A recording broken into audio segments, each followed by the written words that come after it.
Hi everyone, it's Margaret here with 60andMe. Thank you for being here today. Today's topic is about loneliness, which is maybe why you pressed the button and maybe why you hesitated, because it's a very complex topic and conversation, and we've written so many articles here on 60andMe about loneliness and how difficult it is for older women in this category. We did a survey a few years ago where it was just astounding the number of people who said that they have felt lonely, significant loneliness. And of course, before I start, there's a big difference between being alone and being lonely. You know, being alone is a sort of a way of life for a lot of women, and they love it, you know, especially if you've had a busy life in a marriage that you weren't happy with, or with lots of, activity and commitments. Being alone is like, yes, I get it. I love it. It's a gift. And I live alone, so I enjoy it. But there are moments where I feel lonely, and I'm sure that you do too, because it's all about loneliness, is how we interpret our situation. We can interpret it as being, it's great. I'm really happy. This is like the way I want to live forever. And it's also, I'm missing something. You know, it's overly simplistic and counterproductive to actually talk about loneliness and how to deal with it, and there will be people at the end of this video who say, well, you didn't tell me anything that I didn't, or you didn't give me any tips, for how to deal with loneliness. And of course, I can't do that. There's no way, because every person is different and everyone experiences loneliness in a different way. I mean, there could be reasons that are very substantial, like you could have lost a child, you could have lost a partner, you could have lost someone that is so significant in your life that they had filled such a space and now it's just empty. It could be a lack of social life. It could be that you're just not getting out. You haven't got anything to do. It could be the pandemic. I mean, the loneliness that we had to was enforced, and we self-enforced during that 2-year period, was just overwhelmingly depressing. And there was so much loneliness. You couldn't go to meetups or get out into the world. And even now, it's still challenging as I record this video to actually get out into the world and do things. So the important thing that that you need to think about doing is to look for the triggers. Look for the triggers that the negative behaviors or the negative things you do that make you feel lonely. It could be, just when you look at pictures. It could be when you watch a movie.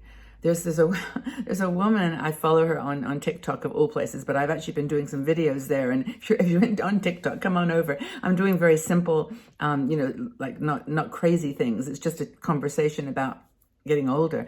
And anyway, she's a woman who's a poet. And every time I listen to her TikTok poem that she reads, I start to tear up.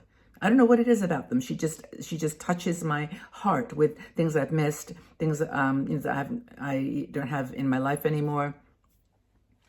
Who knows what causes it, but reading poetry for me is like a really big thing. It could be being in a certain place. It could be going somewhere. Like a lot of people will go back to like a holiday where they went with their husband or their kids and have a very nostalgic, sad experience, because that just triggered a loneliness feeling. It could also be a social media post on Facebook or somewhere where someone says something and it's like, why is my life not like that? Why did my life not turn out like that? Where did she get that situation, that opportunity that I missed? If only I could have. So anyway, you get to the point that loneliness has many different triggers, and they take to the situation that you're in and then just amplify it. So I think the secret here, and I'm going to just start with maybe an obvious statement, but maybe not, which is that the search for friendship, and as a sort of antidote to loneliness, is actually a search for yourself. Because I truly do believe this, that once you figure out who you are, what's important to you, what you really want from life, not what you think you want or that other people say that you want or that your circumstances have brought you to. I mean, it may have brought you to a 4-bedroom house that, with a garden, and you don't want it. You want a small flat in the city overlooking a park. But the point I'm making is, if you don't know who you are and what you want, then your situation is going to feel amplified by loneliness triggers. If you're doing the things you love and meeting and going out and doing the stuff that you love, you'll meet the people that are your people. You'll meet your tribe. I mean, you're here on 60andMe, which is in itself a good start, because we are here as a community. And that's, I think, knowing that you enjoy this, that these issues we talk about are your issues, then you can start feeling less lonely because you're not alone. A lot of women in our community are estranged from children and grandchildren, which is so tragic that they're not allowed to see their kids, their grandchildren, and their own children have turned away from them. And that's in itself a terribly lonely experience. But when you read, if you watch any or read any or watch any of our videos on this topic, that you're not alone, it does help. It makes you feel more, just more balanced and calm.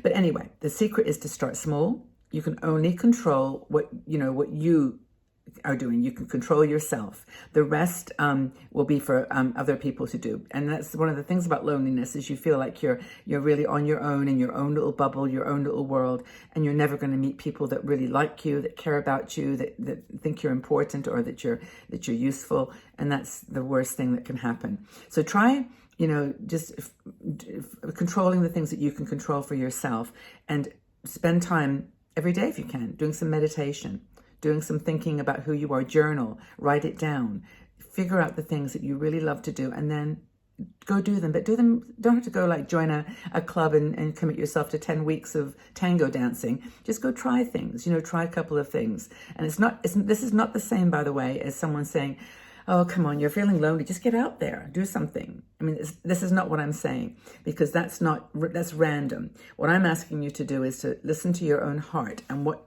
you want to do, what feels good to you, and then go out and do those things as a test of, validating that that's something that's important to you.